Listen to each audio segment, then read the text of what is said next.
Good evening, everybody. Welcome to our special edition Guns in the 7-1. We're going to get started right away here with the Second Amendment, as we do each and every time we go live. A well-regulated militia being necessary to the security of a free state. The right of the people to keep and bear arms shall not be infringed. And we have a special guest on tonight. And before I introduce him, I want you guys to hear it from his video right away, exactly what's going on here. So with more ado, here we go.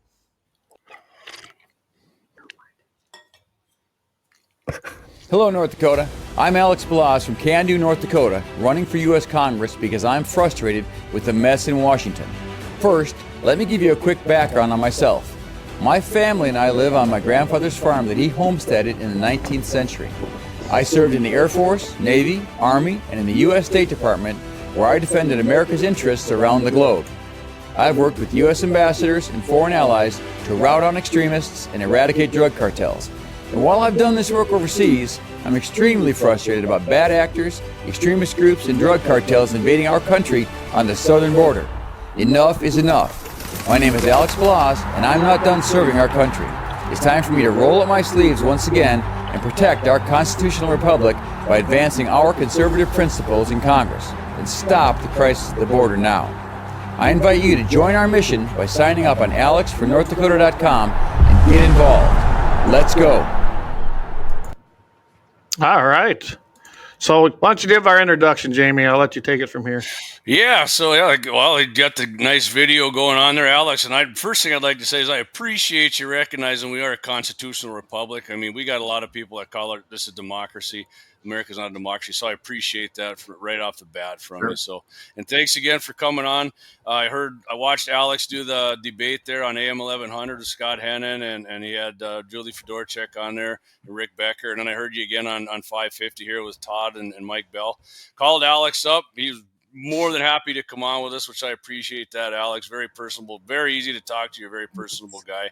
So thank you for coming on here. And if anybody's just tuning in, we're going to keep this. We are going to go Second Amendment specific because we are guns on the 7-1, but we also are the 701. And Alex, you're the North Dakota GOP endorsed candidate for the United States House, right? And so, why don't you? How'd the vote go down there, anyways, Alex? It was a crazy couple days. We'd gone through 2 days there, and pretty much, my first convention. So getting used to that, I hadn't seen that before, not being a politician. So that was interesting. But the people really are excited to be there. I mean, those are people that come and stay the whole way through. So you got to have your hats off to all the delegates and chairs. I mean, they really get involved. It's what America ought to be. And then we got down to the vote, and it got a little bit touch and go there. And then we just pulled ahead by, I think, in 6 or 7 votes, and Julie stepped down. And I got to tell you, a win's a win, so I'll take it. That's right. Yep, that W, it doesn't much matter. It's just still a W, isn't it? That's man. Hey, I'm a big football fan, and I don't care. You keep winning ugly is still a W in the column. It doesn't matter. Yeah. So I got to tell you, I didn't hear you either when I heard you on. I was like, so who's Alex Balazs? Alex. Did you before we get into some gun stuff, let's just get a little background. You grew up in Can-Do then, Alex, or where did you? No, I actually grew up in Wisconsin. Before I went in the military at 18, my mom was one of 7 kids. She's the only girl. And then she was born here in this house that you're seeing behind me here in 1926. My grandfather had homesteaded earlier and lived in a very small shack. It's still on the property where the other boys were born. And then built this house. My mom was born here, and then about 1939 or 1940, I think she said she was hungry. The story she tells, and she walked off the farm at 14 and went to the West Coast, and then eventually ran into my dad. Met my dad, who was a Hungarian, Balazs, and they got married in Wisconsin. Well, my father was just loved the farm. Obviously, brought my mom back here. That's where she grew up. Loved my grandfather and all the uncles and stuff. So we would end up spending the summers here, and then of course we had a good connection to the farm. And then I went in the military. My uncle Pete, who was in World War II as Coast Guard and Merchant Marine, and later got his captain's papers. He was at the farm then after my grandfather passed, and we knew him and came up and shot with him and stuff. And when he kind of walked off and got lost a little, in Devil's Lake, and the sheriff picked him up, and he had to go to the home. At that point, Cindy and I purchased the farm. I was forward. in Pakistan, Afghanistan, and she was in Europe where she was waiting and working. And she bid on it in auction. Called me and said we got it. And then we started fixing it in 2015. I retired here, or we retired here. We chose North Dakota because we just love it. Awesome. Okay. Yeah.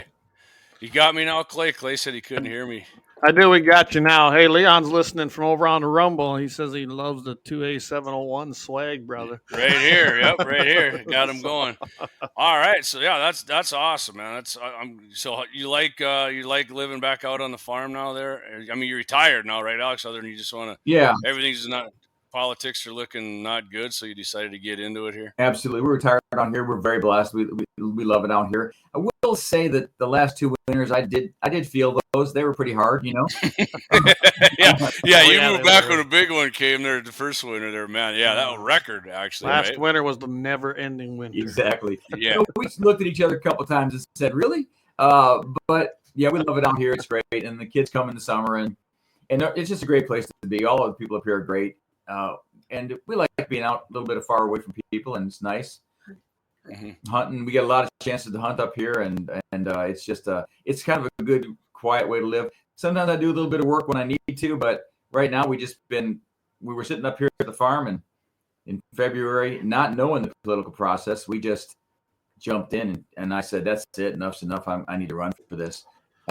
So, do you think that I come from a different state too? I come from South Dakota. I've lived on the border my whole life, and been involved a lot. Did you find this process very unique in North Dakota as I did when I first got involved? I did. I really did.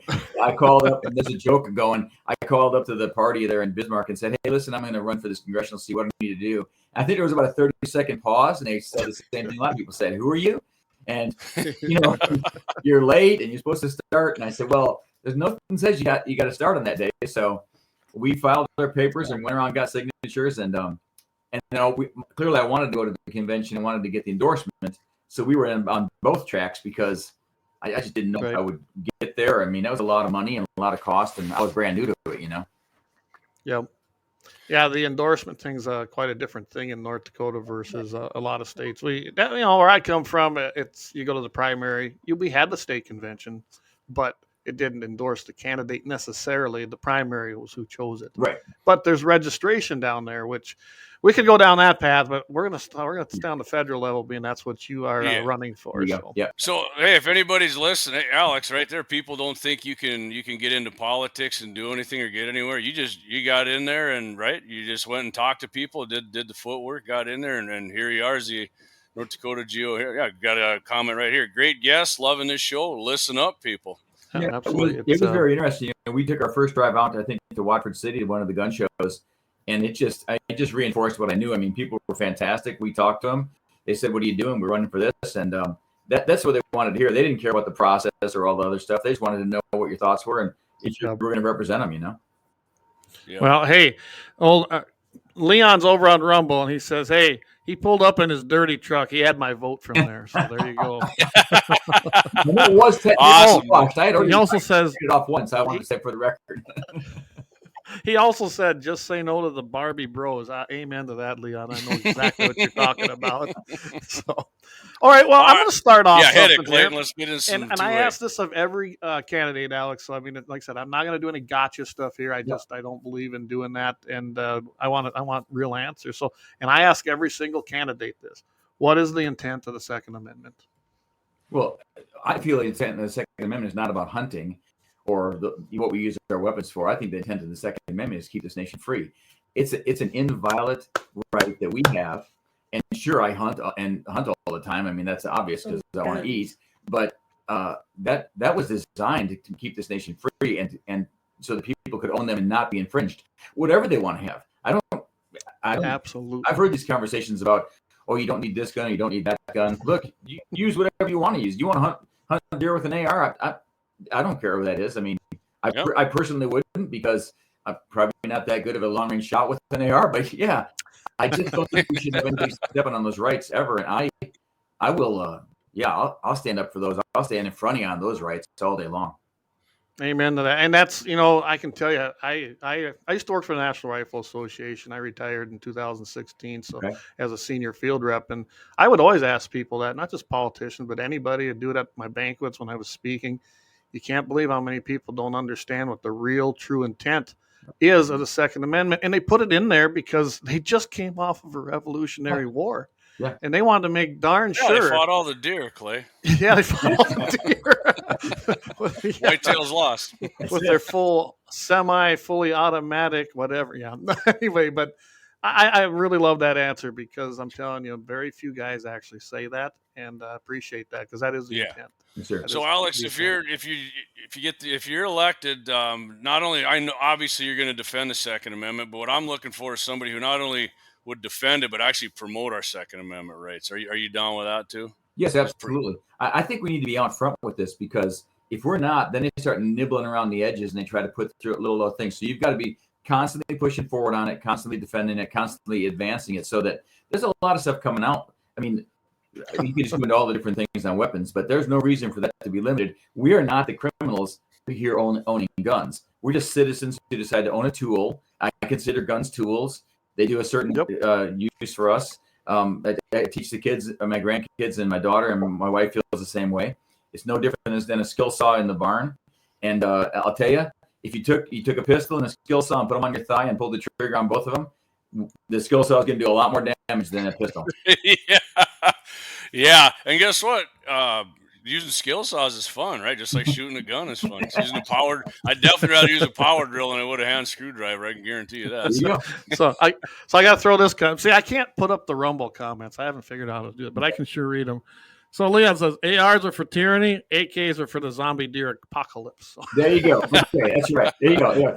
I thought I had to put that. Unless you're Joe Biden and you say things like an AK-16, which I'm not sure who preps that guy, but if he can't get it, yeah, that's right. That's right. And I do want to say I had uncles in the war, but none of them were eaten by cannibals. Okay, so I heard that too. I was like, "Are you kidding me?" Oh, that guy. So yeah, I'm not sure if you own a suppressor, Alex. I own multiple suppressors. Clayton does most of us. I mean, what are your thoughts on suppressors? And that can kind of lead into what Clay was talking about, like the NFA, getting rid of the NFA and all that. I just got mine, and I did get it back. It is way faster now. Electronically, I got it back in 2 or 3 days. But I mean, for every item on there, every suppressor, they want you to pay another extra $200 for a tax stamp. I mean, and for short barrel rifles or something. I mean, are you down with getting rid of that kind of crap? Yeah, all those things are just taxes. They call them fees, but they're just taxes on us, and they don't get to do that to us. So yes, I've used suppressed weapons because we had to carry them sometimes. I don't own any just because I'm kind of a utility hunter, and my wife hasn't given me my allowance for that yet. Can I say that? I would love to, but I think they're very functional. They serve a definite purpose as a tool on certain weapons. And I disagree with the whole idea that you got to pay extra for it and they got to be controlled and you got to do something with it. Yeah, you might shoot a coyote at night with it. There's nothing wrong with that. So I don't think those have any place with us. Well, when you look at the NFA when it's passed in 1934, the idea was after St. Valentine's Day murder. As we all know, that's really what drove that. There was no. So those guys followed the law, else. right? There you go. All those the guys time, love right? law and order. And they thought that would make it better, and they set it at $200 then, a tax stamp, because guess what? $200 in 1934 was a really, really high price, and the intent was to tax you and keep you from exercising your Second Amendment right. Right. And it did that. $200 ain't much now, and now it's just a joke. Yeah, I'm with you. We need to repeal the NFA, and suppressors are a tool, nothing more, nothing less, and they're great for your hearing protection. I probably will never hunt without one again since I purchased mine. $200 is a lot more under Joe Biden than it was under. Yeah, it is. Yeah, it is now.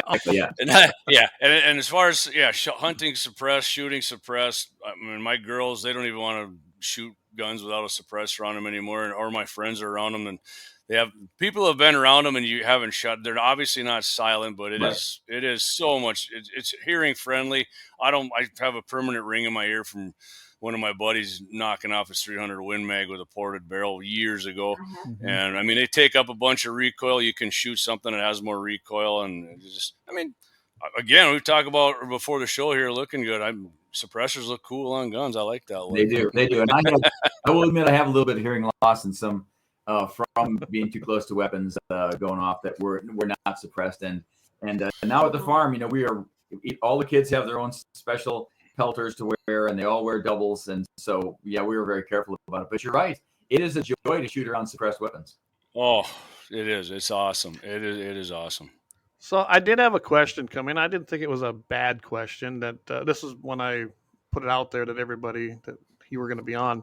And the one question that stood out I thought was interesting because most people don't even know about it. But would you be interested in being part of the Freedom Caucus once you get to the House of Representatives? It's a great question. I got asked that on a radio show about 2 weeks ago, and okay. Yeah, I think what I'd like the Freedom Caucus is to join me because, and let me tell you why. As a sole congressional representative in Washington, I think I got the largest constituency of all congressmen. It's like 700,000 people. So why shouldn't they step over to me? And I do support some of the stuff they're talking about, and we do need that caucus. But I'm not going to wholesale step in and be like, okay, I'm going to go over there and everything I'm going to do. And there's two reasons why. One is we need to be our own people when we're representing North Dakota because I'm going there for the people. So I can't just go there and agree to do what everybody else is going to do in a certain caucus, whatever that caucus is. And the other piece is I've never telegraphed anything in a fight before. So I'm not going to telegraph a no or a hard line position or a soft line position when I want to win the battle. There's simply no good point. It's like a foregone conclusion. Then they're going to look over and say, oh, well, that one congressman from North Dakota, well, hell, we know which way he's going. So I don't want to lose that battle. But I'm not going to go along. Fair enough. So yeah. And like I said, I thought it was a fair question, so I thought I'd throw that one out there. But, I like a lot of things the Freedom Caucus does. Yes. I can tell you personally, I think that, this, like you said, you represent the people of, you'll be North Dakota if you win. And I think you got to represent your states first and the people that elected you. Now, the Freedom Caucus is a great idea, and they can move a lot of things one way or the other. But, I don't think you need to be stepping toe either. I'm with you on that. Yep. So, when Trump first got elected, he wanted national reciprocity, and they wanted to bring this bill up, Alex, to have national. And of course, Paul Ryan, he wouldn't even let that come up for a vote. Or McConnell. And McConnell pretty much said if it comes to the Senate, we're not. I mean, if that comes up and you're elected in the House and we get a national reciprocity and President Trump gets reelected, are you on board with having a national concealed carry weapon reciprocity? Yeah. Yes, it falls in line with our rights. I mean, all the rest of the rights they put on top of that are just another limitation to say to limit our ability to carry or to use our weapon or whatever. And that's not where criminality comes from, by the way. That's right. They make that myth up. That's just properly carrying, making sure that you're there in case there's a crime or whatever reason you're carrying for. But I think it's another effort of just control. I don't know if that's want to call it deep state or whatever. Oh, for sure. Yeah, I mean it is definitely control. Yep. Yeah. When I look at concealed carry, I used to catch a lot of grief on this myself because I was advocating for concealed carry. Remember, that's before we even had it. It took a long time to get that in most of the states, but we knew it would be the step to constitutional carry, which we should have never lost anyway. Yes. Well, Clay and I were in committee meetings. I mean, testifying for us. I was up at the state legislature a lot in North Dakota and South Dakota, especially working on those. And constitutional carry is how it should have always been because it wasn't passing constitutional carry; it was restoring it. We never lost it. Right. Everybody just took it, and we didn't do anything about it. So, I think you probably are following that same belief. I'm guessing. Yeah. Yes. Yep. All right, Clay. We're about 8:20. Why don't we hit our first sponsorship break here? And then there's a couple questions here in the comments we'll get to. Okay. One of them definitely firearm related. The other one not so much. Maybe we'll save that one for later in the show or not, whatever you want to do here. Mm-hmm. But let's hit that first commercial break, Clayton, and we'll be right back. Mm-hmm.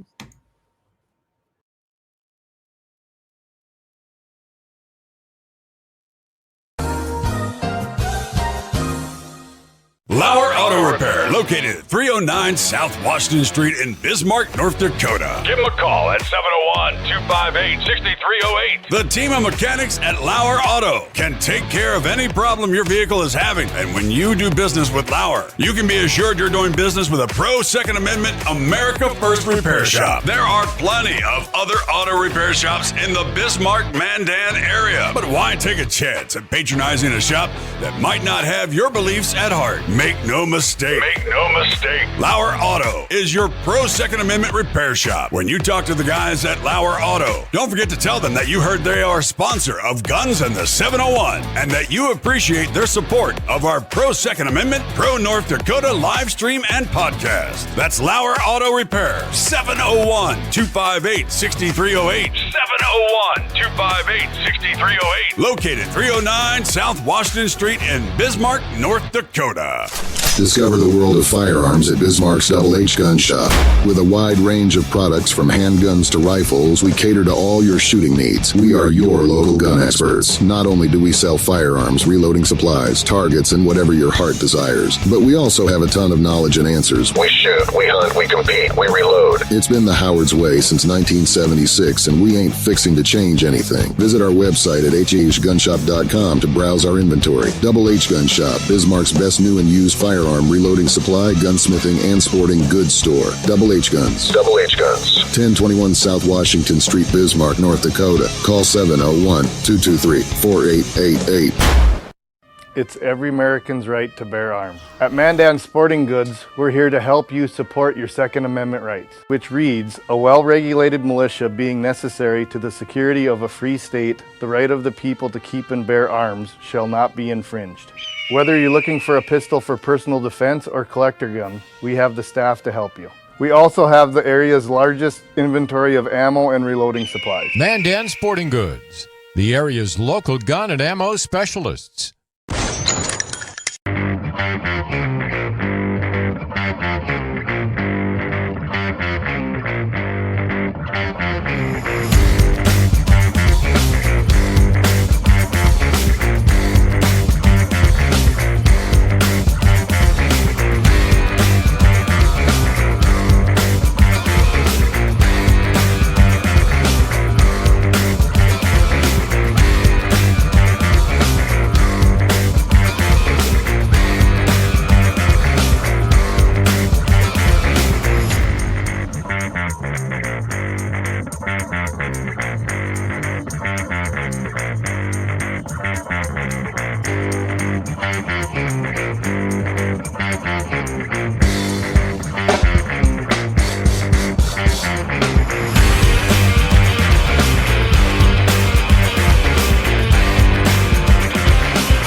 All right, welcome back, everybody. And as you've seen, we brought on a brand new sponsors with us in Bloodline, Connecticut, and we want to thank Jacob. He makes some great firearms, does a lot of, as you can see, a lot of great work, and we'll be doing a little more with that. But right now, we'll get back to the show, and we got questions pouring in, so that's good. Great. Oh, we got you, Jamie. Man, you know what? I got to quit hitting this mute button on you guys, right? I did that with Scott and Jesse. Sorry, guys. I'm going to throw you this one because it kind of goes right into basically what we were talking about. So Michael Deacons asks, he goes, is a civil firearm ownership a positive right, a negative right, or an obligation according to the intention of the founding fathers? That's a great question, really. Yes, I haven't thought of it in that terminology before, but I'll tell you, let's talk about an obligation. I think we all have an obligation to serve and defend. I don't know, though, that it's an obligation that everybody in this nation should own a gun or have a gun. And let me just explain a little bit about that. They certainly can. That's a right. They can do that.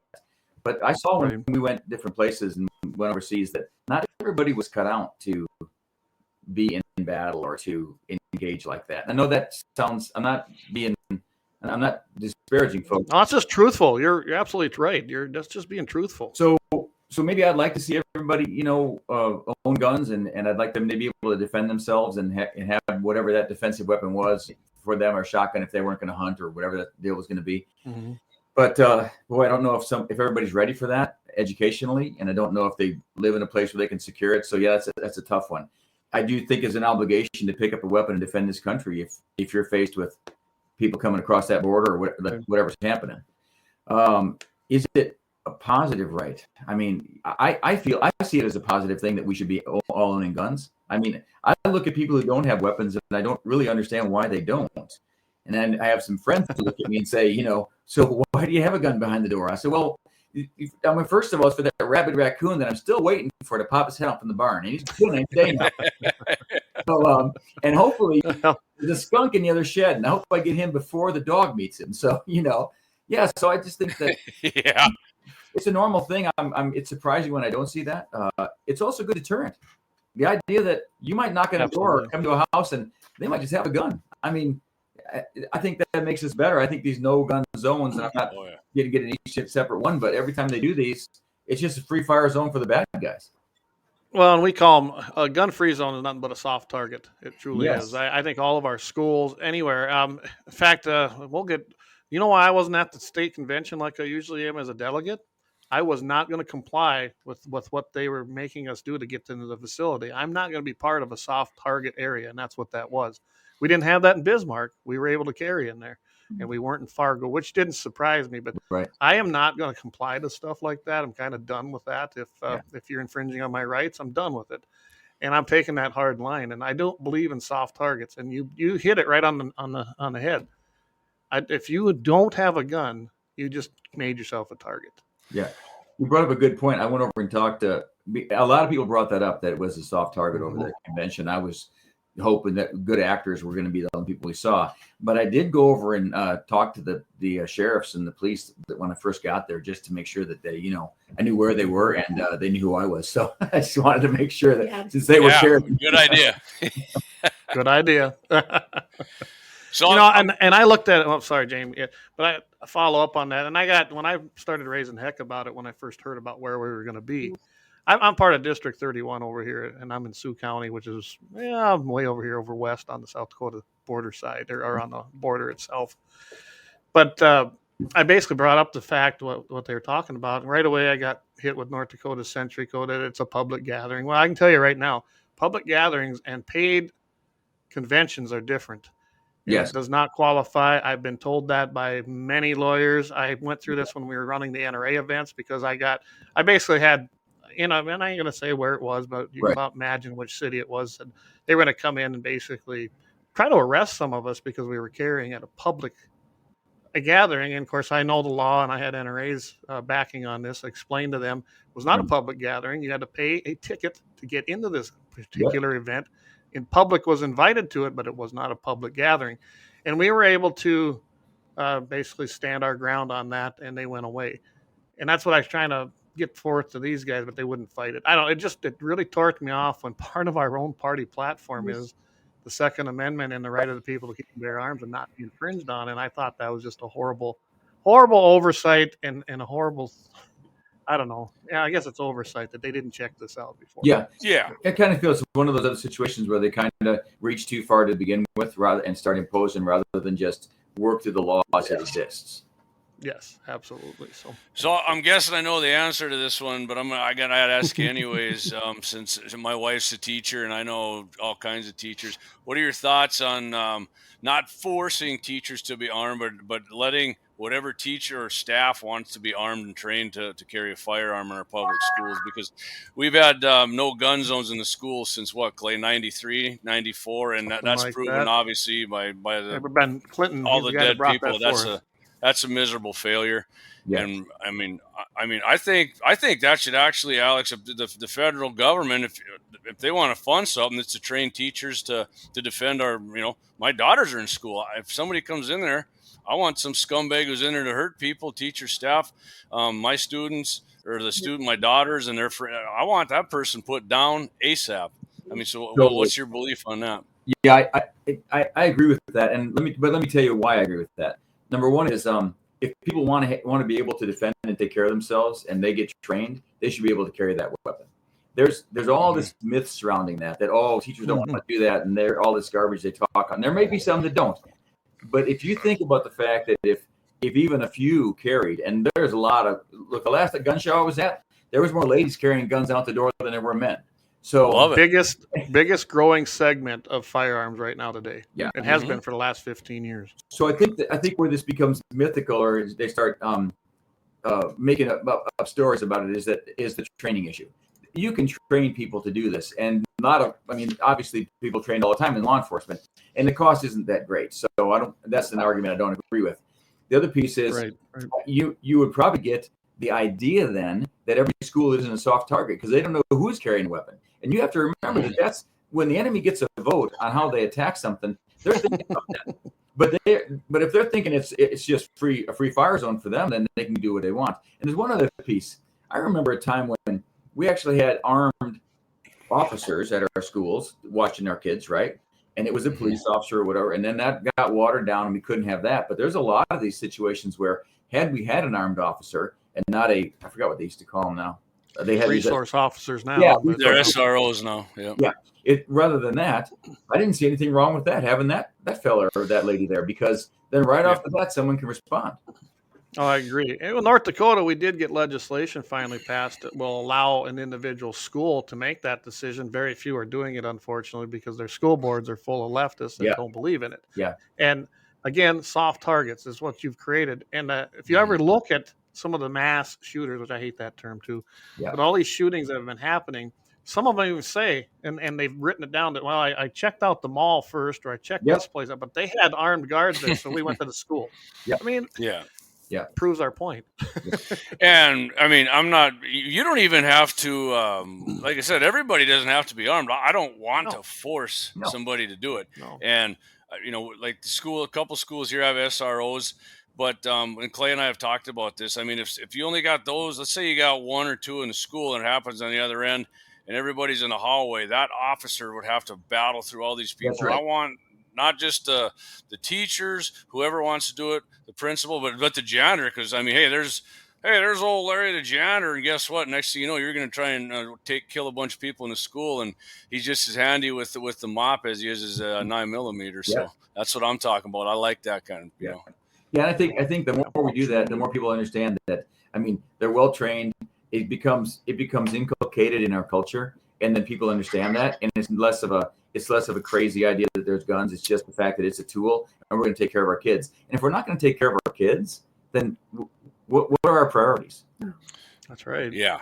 Yeah, 100%. So Leon, he actually sent this. He says the Second Amendment does not say the government grants these rights to the people. It declares that the people already have these rights and that the government can't take them away. That's right. Yeah. It's actually our Constitution tells the government, in my opinion, what they can't do. Not what they can do to us. Yeah, and the Second Amendment is always the stepchild that takes a beat. Always on my desk. That's right. I love this. I always like to say that. I mean, I don't always say it, but I try to say it when I talk. The Second Amendment civil right, because it is one of our civil rights. It's the Second Amendment. Yes, sir. And yes, of course, the 10th Amendment and the 8th Amendment is just as important as the others, but it's the number 2 for a reason. Yep. It is a number 2 amendment, the Second Amendment for a reason of importance to the framers and founders. So, So here's another comment. We've been talking about the schools. It says school boards are full of leftists because pro-American citizens won't run. Many times they run unopposed. Once they're in, they're nearly impossible to vote out. That's very true. It is. Yeah. And we could go into that. That's a deep discussion up and down from the federal level all the way down to your township boards. It's hard to get people to run. Yeah. And I don't know why. I ran for the county commission. I probably should have worked a little bit harder at it. I probably would have won that race, but I had to dip my toe in there and check it out. I guarantee I'll be running next time with a real campaign. I was kind of busy hanging that year, so I didn't have a lot of time to.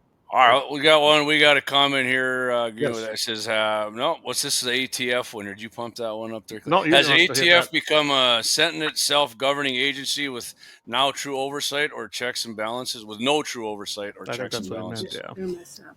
Yeah, I think what has to happen here is we need to relook at these I don't know what you call them, the Alphabet agencies. yeah, the authorities of some of these agencies, because under Biden and of course under Obama too, these so-called authorities get conflated and they go out and do things and run operations without the authorities, well, the true authorities. And I'm not saying Trump's going to be the magic bullet for all this, but you've got to come back and get control of this and get them back to what they're supposed to be doing.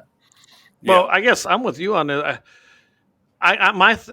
Trump is not the answer to everything. He really isn't. I'm going to be voting for him. I've been supporting him ever since he got in the first time. But at least if he gets in and we can take control of the Senate and the House, possibly, we can get in there and finally start doing some work on this stuff, because you can't do anything if you can't win the vote. We got to swing it back, man. It's swinging hard the wrong way right now. So it's got to be too strong leadership. Got to be. Absolutely. We get another comment. Yep, go ahead. Sorry. Lynette puts in there, if a teacher wants to carry and is trained, they should absolutely carry on their person. We take care of the money more than we do our children. Well, that's very true. Great comment. That is very true. And we can stop paying for vehicles and provide that training for them for free.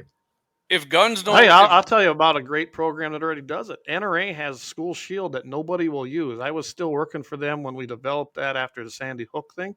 Okay. And then Jamie was on that board with me, the state board. We funded it for North Dakota. We had money sitting there that we went ahead and approved, and nobody used it. Wow. Nobody. Yeah. Wow. Yeah. And guess what? If guns, they always say if you put more guns there, that's not the answer. Well, how come the meat puppet is protected by guns? And when he gets off to Air Force One and the Air Force Two, and but not for us. I know. I feel yeah.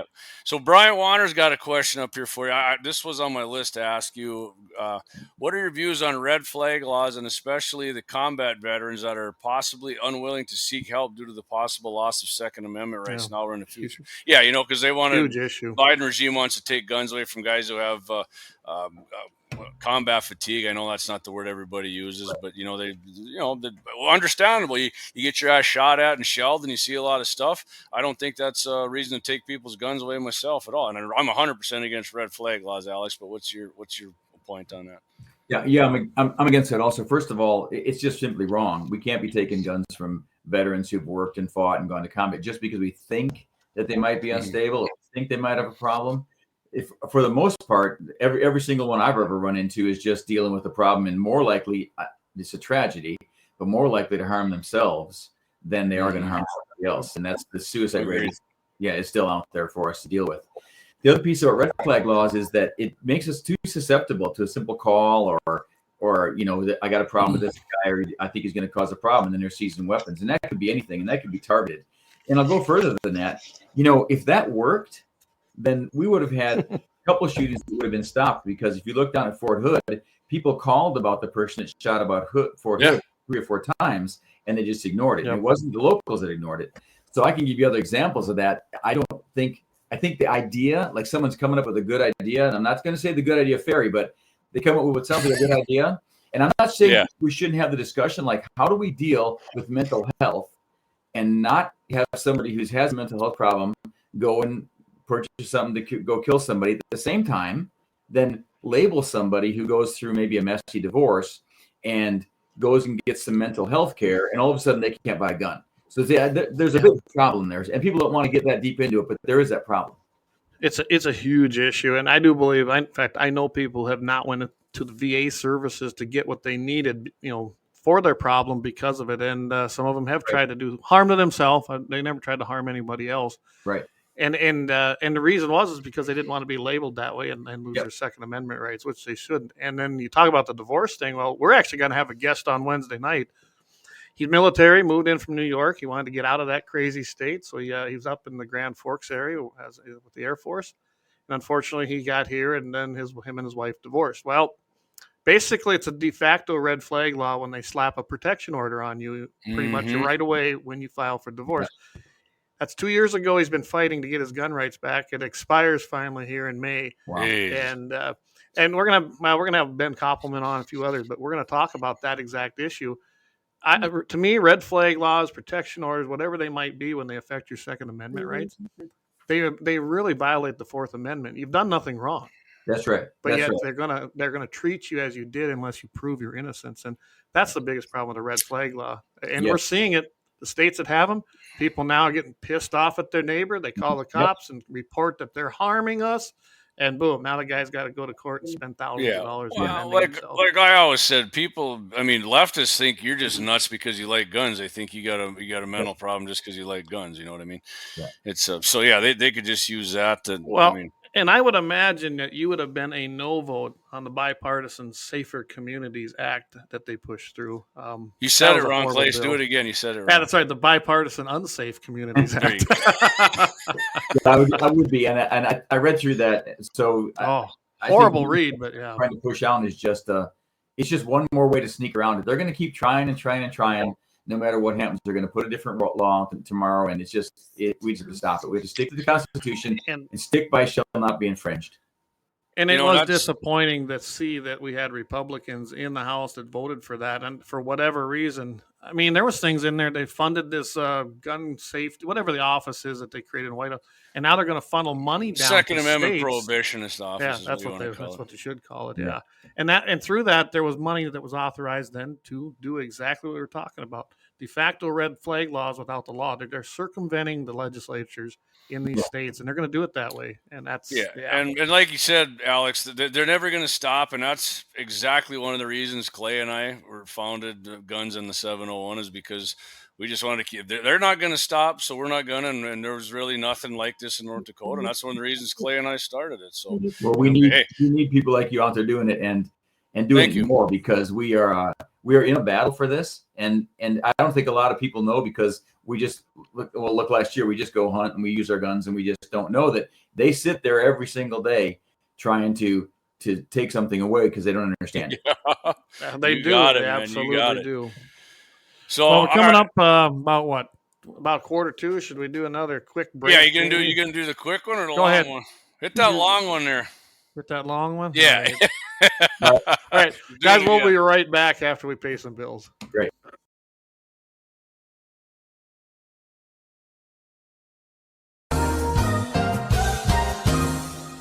Lauer Auto Repair, located at 309 South Washington Street in Bismarck, North Dakota. Give them a call at 701-258-6308. The team of mechanics at Lauer Auto can take care of any problem your vehicle is having. And when you do business with Lauer, you can be assured you're doing business with a pro Second Amendment America First repair shop. There are plenty of other auto repair shops in the Bismarck-Mandan area. But why take a chance at patronizing a shop that might not have your beliefs at heart? Make no mistake. Lauer Auto is your pro Second Amendment repair shop. When you talk to the guys at Lauer Auto, don't forget to tell them that you heard they are a sponsor of Guns in the 701 and that you appreciate their support of our pro Second Amendment, pro North Dakota live stream and podcast. That's Lauer Auto Repair, 701-258-6308. 701-258-6308. Located 309 South Washington Street in Bismarck, North Dakota. Discover the world of firearms at Bismarck's Double H Gun Shop. With a wide range of products from handguns to rifles, we cater to all your shooting needs. We are your local gun experts. Not only do we sell firearms, reloading supplies, targets, and whatever your heart desires, but we also have a ton of knowledge and answers. We shoot, we hunt, we compete, we reload. It's been the Howard's way since 1976, and we ain't fixing to change anything. Visit our website at hhgunshop.com to browse our inventory. Double H Gun Shop, Bismarck's best new and used firearm, reloading supply, gunsmithing, and sporting goods store. Double H Guns. Double H Guns. 1021 South Washington Street, Bismarck, North Dakota. Call 701-223-4888. It's every American's right to bear arms. At Mandan Sporting Goods, we're here to help you support your Second Amendment rights, which reads, a well-regulated militia being necessary to the security of a free state, the right of the people to keep and bear arms shall not be infringed. Whether you're looking for a pistol for personal defense or collector gun, we have the staff to help you. We also have the area's largest inventory of ammo and reloading supplies. Mandan Sporting Goods, the area's local gun and ammo specialists.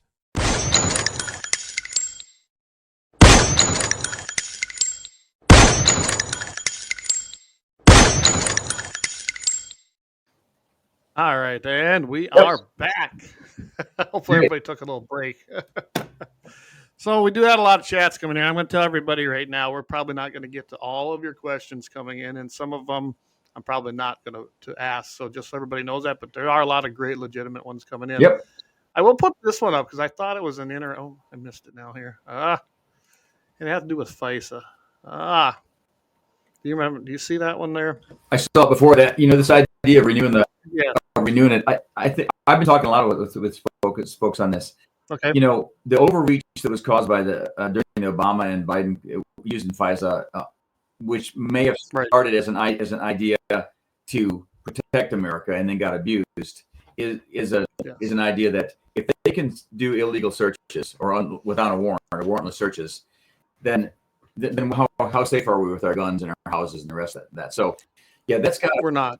Yeah, we're not. So, I think what needs to happen today, and this is going to be something that a lot of people are probably not going to like, is they need to really look at the whole piece.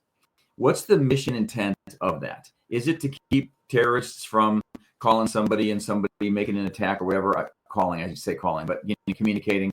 Right. If that's it, then let's find a way to do that without having warrantless searches on Americans. And there's probably a way to do that. That takes just smart people to do it. And I think that most Americans would say, I don't want this guy calling in to his whatever that illegally came into the country and setting up and whatever and coordinating. But we got to figure out how to do that. And I think it's pretty clear that Susan Rice and other people in the administration abused that really badly. So when people say they did, yeah, they're right. They did. They really did. I felt they did. I was not happy that they renewed it. I don't even know if they did. Is it for? I don't remember how many years they renewed it for this time. I didn't pay attention, but we cannot be spying on our own people on warrant without a warrant. It's just that simple. That's the rule. If we do, then we're no better than Russia or some of these other communist countries. Honestly, that's what they do to their people all the time. I can hear you. Sorry. Oh, we can't hear you, Jamie. All right, thanks, guys. Man, I'm going to have to put a little sticker up here. Take your mute off. Why don't you put? I was actually going to ask Alex this question, but Doug's got one up here. Why don't you ask him this? All right.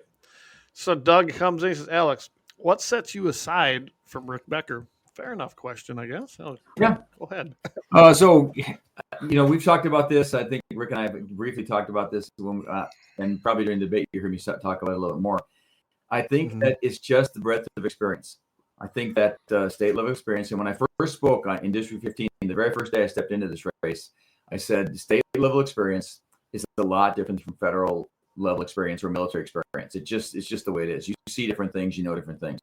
So for me, I feel like people could come and be elected and go back to Washington and do a job, and because they've done some state job or whatever else. But it's going to take you a while to get your feet on the ground, and we don't have that time. So what sets me apart is that when Trump gets in office, and I voted for him before, I'll vote for him again, we need to turn the ship right then. And that's what I can do. That sets me aside, and I'll continue that way. The other thing that sets me aside is that I'm not a foregone conclusion. And I think that some of the stuff that's been going on is just a lot of saying no, but I'm not seeing a lot of solutions. And we need solutions at the same time. All right. Fair enough. Good answer. And I know that's been something I've heard a lot of. I know people have asked me about it. I was like, I don't know. But so Travis has another one. Yeah, I like this one. I got it, so I'm laughing at.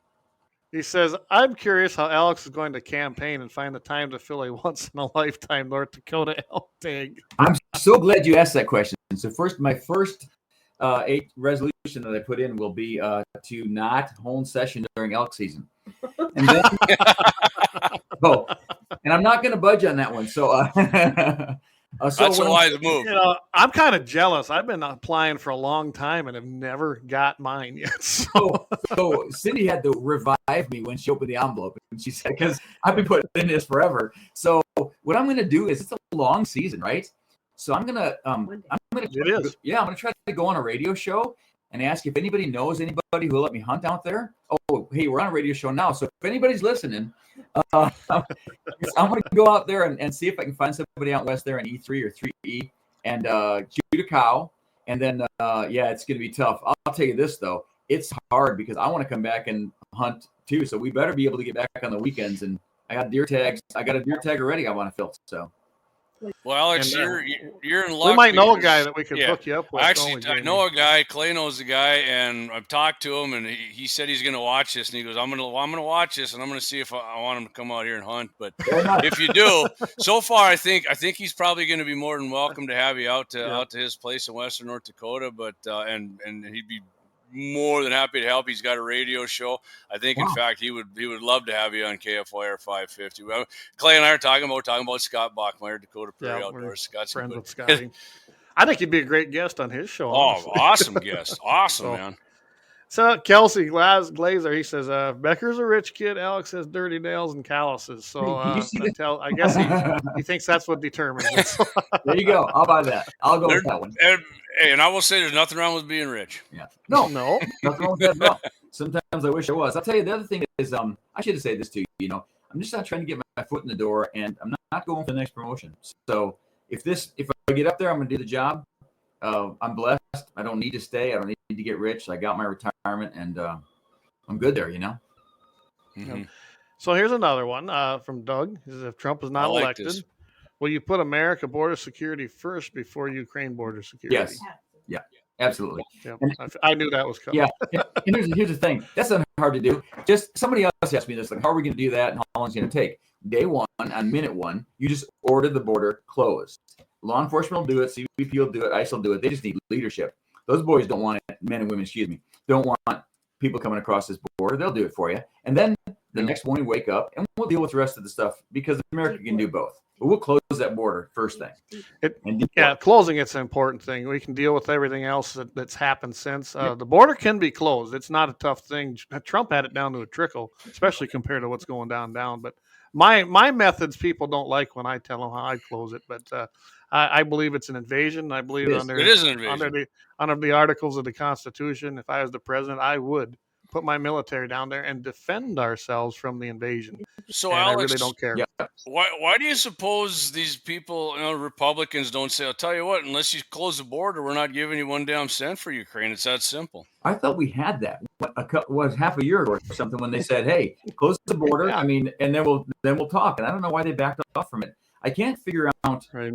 Honestly, I don't know. I cannot figure out how they just don't stand up. Let's say, for example, all of them stand together and say, we're not going to do this. You're going to close the border tomorrow. Issue the order, or we'll start again. And here's the thing. Then they get into this myth of closing the government down. And, if we don't have continuing resolutions, just stand on it. Nothing straightens Close it. It straightens your spine like having your back against the wall. Just stand up and do it. Yeah, so a CR. This is how we got here with CRs. It's just in omnibus bills that you don't know what's in them.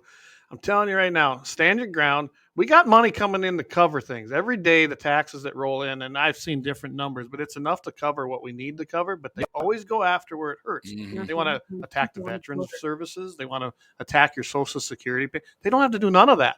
That's right. You don't have to do that, but that's what they do first because they want it to hurt, and it's ridiculous. So I've brought this up to our senators, which hey, I'm friendly with them, and I like the guys, but I said, what we can't do nothing. I'm like, why don't you guys get in touch with the Border Patrol and just say, tell you what, you guys do your job. I'm going to get a group of senators down there, and we're going to stand with you guys just stand right on the border with them and say, Joe, what are you going to do? Shoot a United States senator for having these guys do the job that we hired them to do and they're obligated to do instead of just letting them flood it? Yeah. I'm waiting for somebody to have a set of nuts to do something like that because I'm tired of this happening. I've heard the same, like I said, John Hoeven, nice guy.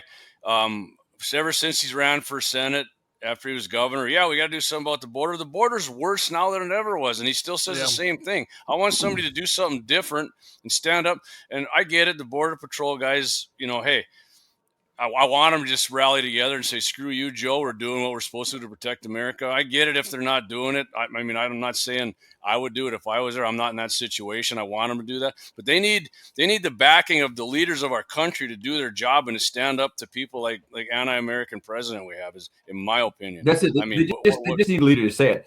I'll tell you what, I worked on the border, and if I get there, and I'm hoping I will get there in November, I'll go down and stand right alongside those guys.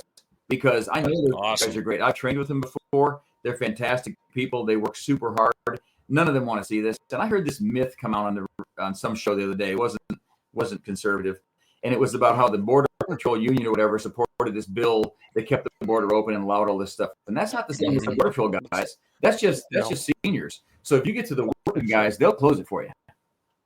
Yeah. Oh yeah, the working guys, the actual agents that are down there. I've had the pleasure to meet a couple of them that were up in this area at one point. They're pissed off. They really are. They're pissed off because they're not being allowed to do what they need to do. Yeah.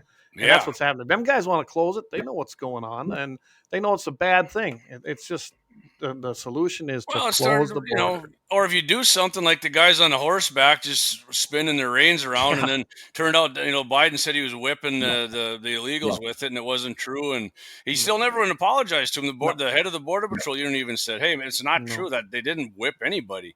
Yeah, but like you say, somebody's got to stand with them who's a leader. I understand that they need somebody who's in, So, Alex, here's one that came in, and I guess this is a pretty interesting question. Leon asks, ask him if his time in the CIA makes him an asset to we the people or to the government three-letter agency. No, you said it wrong. Government.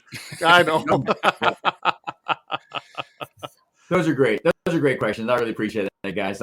I would be honored to work with those guys. I think they're fantastic people. I think that the leaders, just like every other agency, need to be held to account, but I bet they're the best people we have out there, and I'd work with them in a heartbeat. I think that I've seen them work before at different places. I've met them at embassies and stuff. They're great people.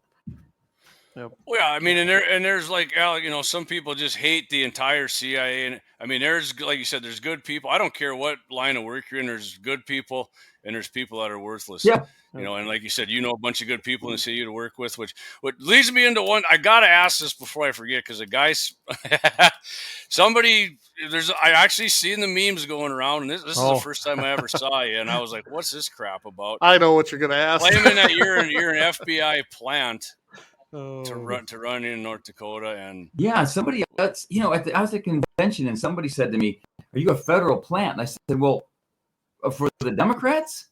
And they said, no, a federal plant. And I said, well, what would a federal plant then do? Well, to destroy the North Dakota Conservative Party. So my answer is no.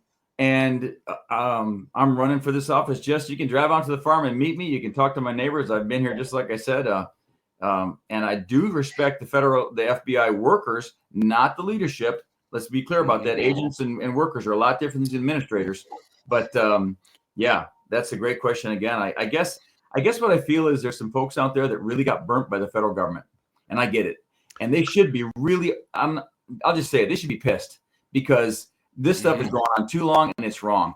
And if I could do one thing for Trump, I would go back there and help him gut the senior leadership level, because they got to be gone. And Bush did it well. He shut down people, but Trump trusted people too much when he got in office. I know he doesn't get criticized, so Melania will probably be calling me, But the reality is that that he didn't cut enough people to get to the people who really want to work. And those people at the mid levels and lower levels of the government, they want to work. They're not this garbage. But you got to get rid of that top echelon that thinks they're privileged. Well, and you're right. Trump trusted way too many people when he got in, and that I can see how that could happen. That's a big responsibility that happens very quickly. So he took the wrong advice from a lot of wrong people. Yep. I think this time, if he can get in there, I think you're going to see him give the "you're fired" to a lot of people, and it needs to go deep. There's people been entrenched there for decades. So. Yes, and they need to go. It's a big problem, and that's how you get to this point. Yeah. Well, they believe they're entitled and that they have this hierarchy. Yeah. And then they start making law from within. You got to remember too. We always talk about. I mean, when Clay and I first talked about Trump, it's always about getting federal judges, Supreme Court. Trump put a ton of them in. Yep. He did. And got them appointed and seated. Biden's actually done more. Not saying the Supreme Court, but nationally, Biden has actually put more judges in there. If he wins again, every good constitutional pro-American thing these courts have did, they will reverse the hell out of that. The Bruin decision, we're a gun show. The Bruin decision has turned around so many unconstitutional gun control laws. They will get rid of Bruin in a heartbeat. I mean, so there's people out there, Republicans, I don't like Trump. Hey, Listen, I'm probably not. I probably wouldn't want to sit around and drink with the guy either. He does some stuff I don't like, but you got to vote for the policies of a president like that. I mean, you got to suck it. I mean, the Democrats do it. Republicans need to do it when it comes. His policies made America so incredibly strong. People need to focus on that. You can't look at every little comment. Look, there's some days when you want him just to stop talking. At some point, he's ahead. But you know what? I can't argue with those policies. It was fantastic. Yeah. I'd serve under him anytime, and I'd work with him to stop this chaos at the board and the rest of this stuff. There's something else too to know. You know, he's incredible with his family. His family is super strong. You got to look at that and say, there's something right going on there. You know. Oh yeah, I mean, he might not be refined. He might, you know what? I respect the fact that he tells it how it is. It doesn't bother me in the least. I love it. I went to his rally in Rapid City here last year, and it was fantastic. Took my youngest son. I mean, the guy, just watch him speak. He's genuine. He really is. He might not say it right. He might tell you to go cram it or go to hell. That's okay. That's real. I mean, ain't that how a lot of people talk, honestly? Well, I'd rather it be like that. Maybe I'm not too refined either, so maybe we'll get along. Perfect. That's okay. That's perfect. We're not either, are we, Jamie? No. Trust me, I've been called an idiot and an a-hole and I love it when I get called a racist because I don't agree with somebody and it had nothing to do with that's the color. the go-to. So I always say it myself. I'm knuckle dragging right-wing gun nut. So that's just the way. So I'm guessing, Alex, and this is just a question from me: is I believe that our founding was that we were supposed to have a weak central government with strong states, and I know that's how it was set up. If you go read any of the history on that, how we were set up, how we came to be, I'm guessing that's how you believe as well. And I think we've drifted way far away from that. Yeah, that's exactly right. There's very specific things the federal government needs to do, and they've drifted from that. And that's why there's all this overspending. That's why there's all this overreach into the states. If they just take it back to where it's supposed to be, get out of the states' business, everything else that's not specifically outlined in the Constitution goes to the states. And then the federal government does a very small job, and we can get that job done. We can get the budget lines done. We can provide for the defense. We can provide national security. And then it's not such a complicated thing. But when you create entitlements and you step into all this stuff, and you take money from Social Security, and you pretend that you're doing it for the people, but the real thing you're doing is trying to make it dependent on you, that's going to fail, and that's going to be wrong. You're right. You're exactly right. They're creating dependence, which also creates a voter base for them because they need more. And that's exactly what they're doing with our money. Yes. With mine, yours, everybody's money. Yeah. I don't know about you, but I'm a guy that actually has to pay income tax, and I get pretty pissed off every year. Yeah. Farm and ranch here, and I wish everybody had to write that check every year rather than have it taken out of their paycheck. Yeah. That was my plan, probably. Yeah, it is. I pay Absolutely it every year, and I'm wondering what I'm paying. Why am I still paying on my retirement? Yeah, you already did that, didn't you? Yeah, I thought I already did that. And look, we got to get back to personal responsibility and get the government off our backs on this, because I know the work the guys do. They'll do great work, and there's a place for that in the federal government, but not down here at this level. You call us on a big dike project like Devil's Lake, or maybe the dredging the Mississippi, but I just think that they've gotten way out of control in this. Absolutely. So Doug says he thinks we've gotten burned by the North Dakota Republican Party, hence the distrust. I would agree with that. For the Republican Party, North Dakota was going far too left, getting too many. They weren't following the guidelines that's laid out in the party platform. They weren't, and that happened. District 31, we had Perry Schaefer as our chair, and he was horrible. He pulled the same stuff in our own district that when he finally got elected then to the state chairmanship, he just did the exact same thing. And his whole point, that's why he changed the rules. He never planned on leaving power. Perry Schaefer would have destroyed the Republican Party in North Dakota if we would not have been able to go into our districts and essentially take them over, put in new chairs, which we did in District 31. Right. And that, if you look at how Sandy got elected, it was one vote. And so you can, anybody that was involved in that deal, go forth and look and see who you flipped out of there, which in our district, we got rid of Don Scheibel, who, as far as I'm concerned, is a rhino from Mott. And I ain't afraid to tell these guys this. I really am not. I've told it to their face. And I'm telling you, Mary got in there, and she might have been that one vote. Any place you were at, that one vote, it made a difference. And now we're where we're at. Maybe we can bring this party back. I don't know. Yeah. Let's get this CWD question. I'm just talking a little, maybe a little hunting here on this one, Alex. So the federal government spent $10 million on chronic wasting disease. It's the COVID of wildlife. It's from Travis Jensen. I agree with that. I do too. CWD. We've done a lot on CWD here. Yeah. I mean, what's your opinion on that?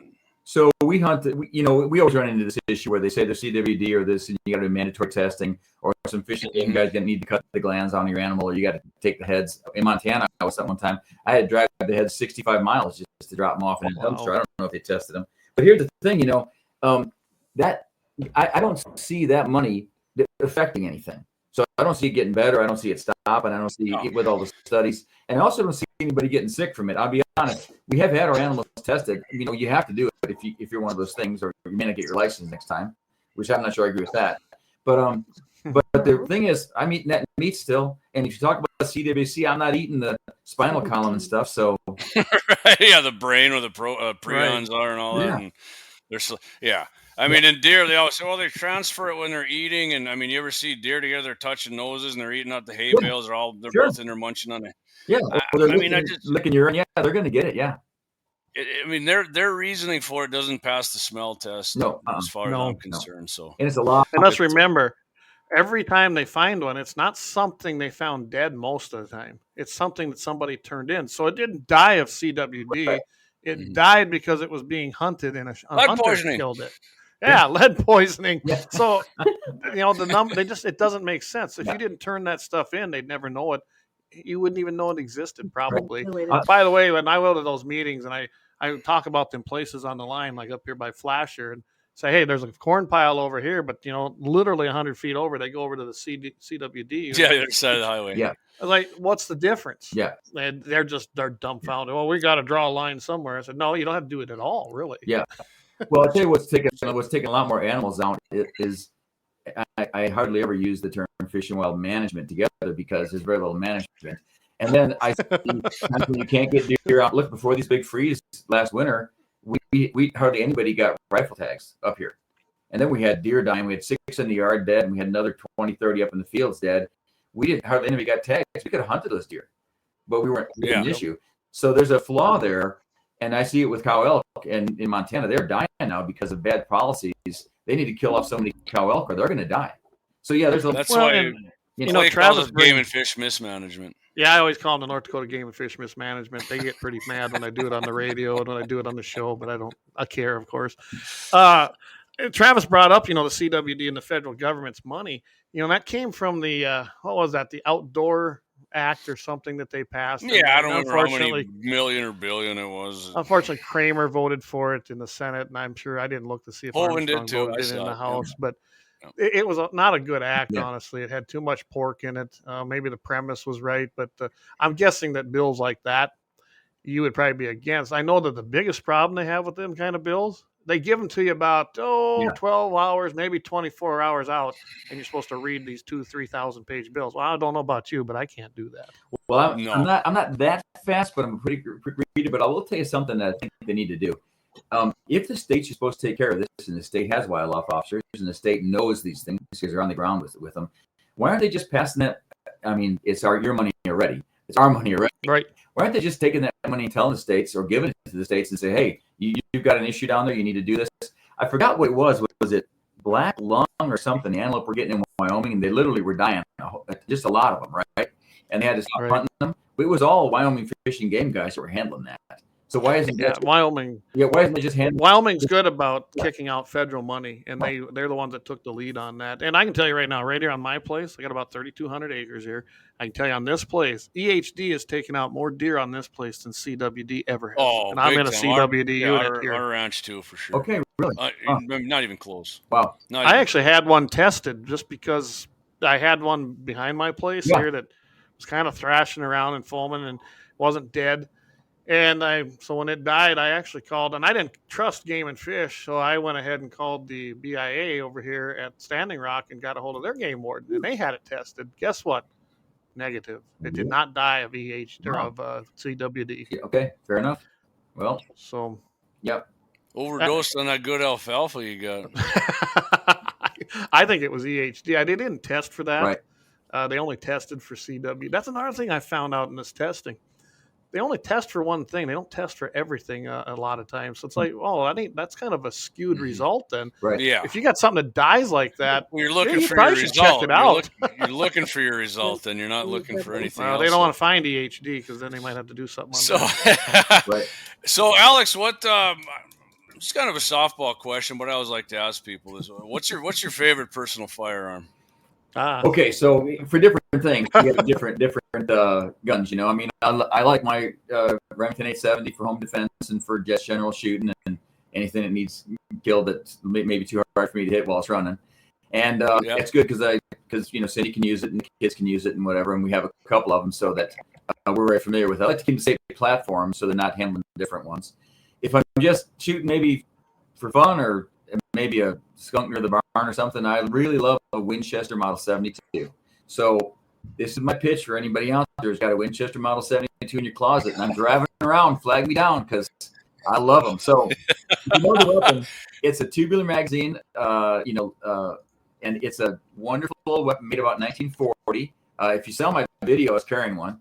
I was introduced to one by a farmer nearby here, and now everyone in the family has one, to include my 3-year-old granddaughter, even though she's not shooting yet. So it's just a great weapon to learn to shoot. You can shoot, you know, shorts, longs, you can find shorts. Okay, I have them all for the kids. But I just love that weapon. And then, of course, for deer hunting, normally I'm shooting a 308. I just really like it. Perfect. An old Weatherby. Awesome. I've got a typical Remington 700 ADL, that 30-06 that I use for elk. So I've got a couple 300s, but I haven't really had to employ them yet because most of the elk came close enough. So yeah. No. Yeah. Locked in. I mean, 308, man, 308's tough to beat for an all around. It was a great gun. Love Yeah. 308. Yeah. Love I was 308. shooting a federal, 180 grain with the regular nozzler boat tail, you know, and I tell you what, it doesn't drop much out there. It's really a nice round. Awesome. So just I got to give you the positive comments here as well. Leon says he's got to go, but he said tell him he's got my vote as a delegate in 24 and will have my support going forward. So there you go. Thank you very much. Awesome. You reached one guy, right? Oh, well, that's what I need. Right, that's how it starts. Thanks, Leon. Thanks for watching, buddy. Appreciate you, man. Appreciate you. Yeah. So what's your favorite thing to hunt then, Alex? Is it deer? What do you got up there? You got muleys up in Canada too, don't you? Muleys, whitetails. What do you got up there? Somebody saw a muley up here. We chased it right back to Canada. We got mostly whitetails up here, and we do see some moose around here, but mostly whitetails. Yeah, and of course I love hunting elk because we just love to get elk. You know. So what's your favorite hunt? You think your favorite game? Elk, whitetails, pheasants. What's your favorite? Yeah, meat. So Meat. it's I like that. I like the longer hunts on elk because you're really out there ways, and it's just so good. I really love that piece. And we process all our own. We cut all our own. But I'll tell you, walking up here on the farm and hunting with the friends up here in North Dakota, there's hunting, right? So you stay on as long as you can and try not to kill too soon, so you can have some fun and walk into peace and quiet. And then it's just great. There's nothing. I got to tell you that I was hunting with a buddy pushing cattails one day, and a buck. We were like 6 feet apart pushing these cattails, and a buck came up between us, right between us, with all the cattails just streaming off his antlers. It was like a Cabela's picture. Of course, we couldn't shoot. Awesome. It was just one of those moments I'll never forget. So yeah, I just really love it. Well, you got. I just got a text from one of my friends. He said you got his vote, so you're winning him over. You're winning him over here. All right, Good to hear. I like that. I like. So let's. We'll probably take one quick more break and then come back and probably wrap it up here about a half hour after the hour. Sound good? Yeah, guys, yeah. You good with that, Alex? Yes, sir. All right, All awesome. right. Thanks. We'll do that then.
Lauer Auto Repair, located at 309 South Washington Street in Bismarck, North Dakota. Give them a call at 701-258-6308. The team of mechanics at Lauer Auto can take care of any problem your vehicle is having. And when you do business with Lauer, you can be assured you're doing business with a pro Second Amendment America First repair shop. There are plenty of other auto repair shops in the Bismarck-Mandan area. But why take a chance at patronizing a shop that might not have your beliefs at heart? Make no mistake. Lauer Auto is your pro Second Amendment repair shop. When you talk to the guys at Lauer Auto, don't forget to tell them that you heard they are a sponsor of Guns and the 701 and that you appreciate their support of our pro Second Amendment, pro North Dakota live stream and podcast. That's Lauer Auto Repair, 701-258-6308. 701-258-6308. Located 309 South Washington Street in Bismarck, North Dakota. Discover the world of firearms at Bismarck's Double H Gun Shop. With a wide range of products from handguns to rifles, we cater to all your shooting needs. We are your local gun experts. Not only do we sell firearms, reloading supplies, targets, and whatever your heart desires, but we also have a ton of knowledge and answers. We shoot, we hunt, we compete, we reload. It's been the Howard's way since 1976, and we ain't fixing to change anything. Visit our website at hhgunshop.com to browse our inventory. Double H Gun Shop, Bismarck's best new and used firearm reloading supply, gunsmithing, and sporting goods store. Double H Guns. Double H Guns. 1021 South Washington Street, Bismarck, North Dakota. Call 701-223-4888. It's every American's right to bear arms. At Mandan Sporting Goods, we're here to help you support your Second Amendment rights, which reads, a well-regulated militia being necessary to the security of a free state, the right of the people to keep and bear arms shall not be infringed. Whether you're looking for a pistol for personal defense or collector gun, we have the staff to help you. We also have the area's largest inventory of ammo and reloading supplies. Mandan Sporting Goods, the area's local gun and ammo specialists.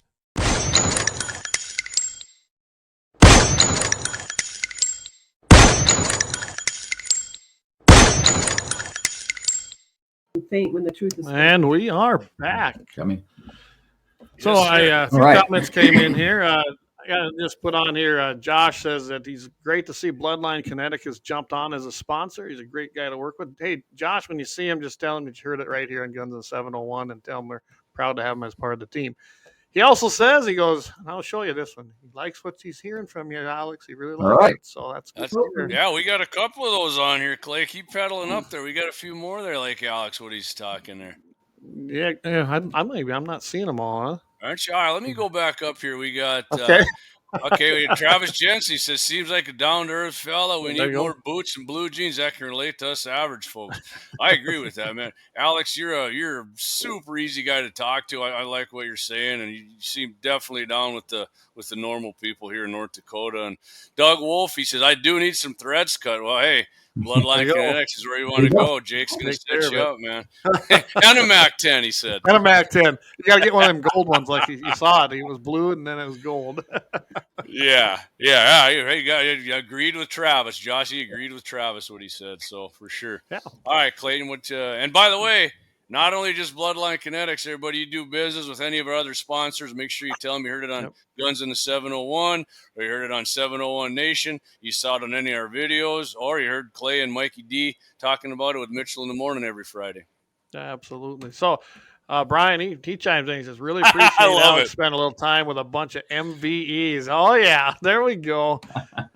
You know what that is, right, Alex? No, I do not know what that is. I'm sorry. Jamie, would you do the honor? Biden and the FBI put out a memo that said people who fly Gadsden flags and the United States flag and support the Second Amendment NRA, they're officially known as MVEs, militia violent extremists. Count me in. Count me in because there's a flag out front. Okay, so There you go. one of them. Wow, I love it. I'm sure if we own guns, too. I bet you with this behind me, I'm definitely on that list. Oh, yeah, Clay. You're getting droned, man. Probably. I saw those back there. I think you got one more than I do. I think I'm not sure, but I got to count. You know, the sad thing is that's just a small sampling. Yeah. That's a good thing, not a sad. But I do have, if you look right there, that's the M1 Grand, and that's a that's fun gun to sweet. shoot. It really That's is. a sweet gun right there. Yeah. Took me a long time to acquire a good one. Alex, what are your thoughts on who Trump should pick for his VP? If it was up to you and President Trump called you and said, "Hey, who do you think I should take, Alex?" Wow. Just to get the job done, man. I tell you what. I saw Rick Scott one time talk, and I think he's super great. He's a great guy that could back him up really well. I don't know if he's got the alacrity to move within the party and get some of the stuff done, but he's super smart. Agreed. Who else is out there? We can't take Kristi Noem because in South Dakota it'll go to hell. Yeah. I don't think She was one of mine. She's one of mine. Yeah, there you go. Man. I mean, Condoleezza, right? I mean, yeah, Condoleezza's not there right now, so we can't take her. She'd have been good. I'm a Cowboys fan, so she's with the Denver Broncos. So okay. Well, kidding. That's a tough one. But here's what he needs more than anything is he needs somebody who will follow that stuff he's going to do, get those executive orders put in place, and immediately move those executive orders into law. So, I mean, there's good people out there, but wow, great question. I think too, he's got to have someone he absolutely knows is loyal this time to him. Yes, to get that done. And I think he's going to have to. Myself, Jamie, and I have talked about this many times. I think he's got to have one of the states that will bring one of those swing states and swing it completely towards him. He's doing a pretty good job in the polls, but if I was the guy running, I'm going to pick someone who's going to help get me elected and get the job done. Yeah, and as much as I hear Kristi Noem's name being done, that serves him no purpose. Oh, it serves because nothing. South Dakota is going to him no matter what. Yeah, exactly. And I like Carrie Lake, but Carrie Lake's already running a Senate campaign that she wants that seat, so I don't see that happening. In my opinion, I think politics is beyond. I mean, I don't think it matters anymore what state they're from. I think it's got to be. You got to have a little bit of cult of personality. And as much as I hate to say it, I think he's going to have to pick I don't hate to say it because there's more probably conservative women than men, though. But I think he needs to pick a woman because he's going to have to get the woman vote. He's still lagging way behind in that compared to anything else. I mean, he's up in everything. And like I said, I love Kristi Noem. I don't know if she's – I mean, you can write it down. I think he's taking Tulsi Gabbard, to be honest with you. And people – oh, God, what does she used to do? She was for this and that. Well, guess what? So was Trump, and everybody said that about him. Yeah. Trump was a conservative president. I mean, I think he was even more conservative than Reagan, to be honest with you, in my lifetime. I could be wrong. He may do that, but I will say I don't think he'll pick a sitting senator or a sitting House member that would be replaced by a Democrat because that's what would happen. That just makes us weak. Right. Yes. And we're already losing – I guess wannabe Republicans as they're leaving early so they can give the House to the Democrats, the way it looks to me. But so here's a very serious question. Alex, Ford, Chevy, or Dodge? All right, so I'm only gonna make one group angry. So I have I've got a Dodge. I run around for the election here on my red Dodge. You'll see me. It's a 4-door and it's got sign on the side. But I was fortunate enough. My wife bought me a 1-ton Ford crew cab 4-wheel drive flatbed, 1990, nice. And or 2000. Oldie. 2000 with a 7.3 liter engine. It is the sweetest utility truck I've ever had. It is so smooth. I just love it. Yeah. She picked it up and I called her. I said, "What are you doing?" She said, "I'm driving 70 miles down the mountain road." I'm like, 70 miles an hour. I'm like, "Okay, you can slow down." That's like a dream. I can tell you, I've owned a lot of 7.3s and I loved them all. In fact, I had a 6-liter briefly, but it wasn't a very good motor when it came out, and I ended up going to Dodge at that point, and I'm still driving one. So, yeah. I seen a friend of mine, Brianna. Brianna says hi from up there in Dunn County. Hey, Brianna, appreciate you tuning in. Tell everybody hi up there. Great, good to see you guys. Thanks for calling in.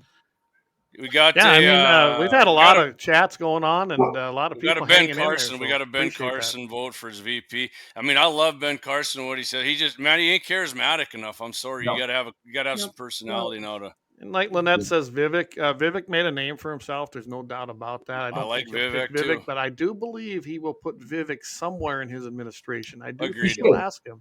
He should use him somewhere. He's a smart guy. Absolutely. And I think he'd be loyal to him. I think you're absolutely right. I do believe that. I'll go on the record right now here, and I've said it before. He should never have Doug Burgum anywhere near him. And I down that rabbit hole tonight. He's gonna be. I know he He's gonna- will, and especially not the Department of Ag. That's maybe. I got to ask you this, Alex, and it's not Second Amendment related. I'm very involved in ag. That's what I do. Yeah. I take zero from the federal government, and I don't want it. I do not like the programs the way they are. I don't think they should exist. I think they get abused every day. And it's unfortunate that we got guys out there they count on that as part of their budget now to operate on. And Yep. I want to see it go away. And I'm probably a minority in that, but I'm not overextended and I'm not buying things I shouldn't. I'm not renting land that was way too much. What's your kind of your idea of that? Like I said, I really got a problem with federal programs in the ag community. Right. I've been studying that ag bill and all the things that are inflated inside of it. And if you look at it, it's almost like a mini omnibus with all the stuff attached to it. It's got a ton of aid in there and stuff that appeases the east and left coast. And I think the issue is that you can't do programs like that. If the idea, let's just take one step, take it apart. If the mission was to ensure food security for the nation, right? And that's what we're looking at. So they say. Okay, but if that was the mission, and we just were doing that, then it wouldn't be these giant programs that enrich people that were someone with 50,000 acres or whatever. And you would build it so that, hey, farmers won't fall through and won't lose any more family farms. Not people on there doing bad risk or unbalanced risk, but something where. Go ahead. I agree with you, and I'm gonna point out the EQIP program right now, which I think is a horrible program, and nobody should use it. For one, it's not the taxpayers' money. It's not their job to pay for my water lines or my tree belts or all this. You can name it whatever you want. It's my private land. Plus, I got to give up a little freedom if I want it, because you got to allow them a lot of access and a lot of things. But I look at that EQIP program, and we put it in water lines on this place, but we did it on our own. We did it in phases, like a normal person did with the money we had that we budgeted for it At the time, sure. But when I see these kinds of programs, it infuriates me, because I look around at all the neighbors around here, and I think every single one of them's on that government teat. And, I do it myself. I'm proud of that. I don't have the newest, latest, greatest equipment, but it's all paid for and it's mine. And that's probably the difference. These guys, they get in this repetition, and then they do lose their place, because eventually they can't make that thing balance. It's not cash flowing anymore. Right. And that's the danger in it, because once you get down that road, if you can't recover from it, if you're not smart enough, I mean, it's a double-edged sword. It's a double-edged sword. What I want to see is, I want a federal government that doesn't support the redistribution of wealth and helping rich people to get richer on it. And I'm not talking about the Democrat talking here, raise on the rich. I'm talking about programs that just are out there, I'll just say, pandering for votes, and then it's not really doing anything. What I don't want to see is another single family farm of good people that can't start or can't keep going because of a couple of bad years. There should be and I think that it's actually caused a bigger problem with any young people getting started, because you've got the big guys now, and they do benefit the most because they got the acres. Sure. They don't cap it really. I mean, I think there is a cap, but it really isn't a cap. And they're the ones that, I know guys that they're getting $80,000 to $100,000 a year, and they're small guys in this area, because you can look that up on the website of what they're getting. Sure. And then that's on top of selling their commodity, whether it be cattle, livestock, corn, whatever it might be. Right. And to me, it's insane that we're doing this. And you know what? If they want to have something that they're doing like they do now, where the young farmer can take out very low interest loans, maybe. I don't know if I'm for that either. Right. I don't think, to me, at the very top, it should be state run at that. I don't believe that it should be federally run at all. Certainly should be pushed down to the states. There's no question at all. And I think state people would know that. There's something else here that really we need to do, is we've got to get back to getting inflation down and getting this country back in shape.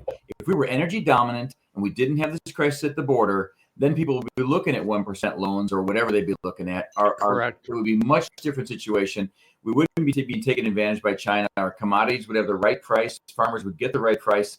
So sometimes all that gets pushed aside in place of, let's put another program in place. Does that make sense? It makes absolute sense. And I think they do that on purpose, so they can create another program, gain more control and dependency, and the circle just keeps going. So Doug's got a question here. Yeah. It says, "Can we separate welfare from the farm bill?" Which I love, and I've heard that. Senator Kramer said that. Hovind said that. But then when it doesn't happen, I mean, I hardly ever hear him bring it up again. I want whoever our House representative, Alex, if it's you, I want somebody on almost a daily basis to tell the people in North Dakota what the hell is going on and why, like this administration, these people that have been killed by these illegal aliens. Well, I hear nothing of it from our representatives in D.C. Yeah. We should be pegging their ass to the wall with this. Biden's ass, not our, but because it's his fault. It's Biden, and they don't blame him for it. Well, I agree. It's his fault directly. So we were just talking about this when we started this whole race. I hadn't had Facebook or any of these things, right? So these guys I was working with, they're like, well, we're going to get you set up. And I said, well, don't do a thing to set me up unless I can, unless it carries through to one of my congressmen and I can talk to people. Because it's so impossible to talk to your representatives right now. And I've tried sending things through to them, and it's a lengthy process. I don't get the answer back. So what I'm building from the beginning is, I hope, something where we can be talking. And Cindy's now already talking about how do you come back every other weekend? You just have to do it because you've got to get back and talk to folks. But let's talk about separating that farm bill. Everyone says you can't do it, and you can't do it until you try to do it. So they say they won't vote for it unless you tie Wick and Snap to it. But the reality is, the truth is, even though we don't want to say it, those should be in Health and Human Services. And that's even a giant bill. So it's just time to start pushing the idea forward until we get it right. Because if we don't, it's just another government program that keeps getting pushed together, and we have to do it. And we say to everybody, well, we got to vote for it. And I think they pushed it into the USDA or into the Farm Bill, because that's what they did to guarantee its passage. We're talking SNAP and WIC and food stamps and all these other, and it's the biggest part of that Farm Bill because they know that they can't vote against it. They know that the reps and all spending bills come from the House, so it's the reps primarily, and they won't vote against it. They said, what we got to get it stripped out of there. Yeah, 75% is not ag, right? 1 second. Right. Hey, Sam. You got to tell the person calling you. You're supposed to be watching me on the live stream. Thanks for listening. Thanks for listening, man. For the support. They asked me a question like, "Are you on the radio?" so let me be the first one to say is, if you do get elected to U.S. House, I would suggest coming on here on a weekly or bi-weekly basis and telling everybody what's going on there. If you don't have your own thing going, you're more than welcome to do it. Absolutely, I'd love to do it, man. We could do like Guns and Garbage talk from DC or something. I don't know. I like that. We'll figure something out there. They might even hook you up with a pretty nice system to do these kinds of things. I bet they give you a headset or something. There you go. There you go. $22 at Walmart. $22. There you go. Doug points out something I think is and he's right. The big three Democrats back in the 80s ran on what they brought back, $3 for every dollar sent to North Dakota. Sounds like pork to me. It is, Doug. And they weren't the only ones, and they're not just. It's not limited to just the Democrats. We got Republicans that do. Hey, I brought this all back. Well, should you have, first of all? Yeah. And what did you get for it? Right. And that's the problem. We got to quit thinking about the feds as the big piggy bank for everybody, and that will help. But we could go up and down the gamut here. What I always like to call the big three was Dorkin, Pomeroy, and Comrade. Comrade. You got that Pomeroy, right, Clay? Pomeroy? I did. It always amazes me that we send our tax dollars in, and then they dole them back out like it was a gift. And I'm not saying that to stir folks up. I'm just saying it's the wrong way to look at it because they're your dollars you're sending in. So yes, if you want to send a dollar in because you think you're going to help the military, I get that. Okay, those are taxes. We're gonna support those things. But just sending it in so they can send it back and say, hey, look what I got you. I'm not sure that makes a lot of sense. Yeah, I mean, they'd come on a regular basis and brag that this is exact words they say. We're bringing the bacon home to North Dakota. Yeah.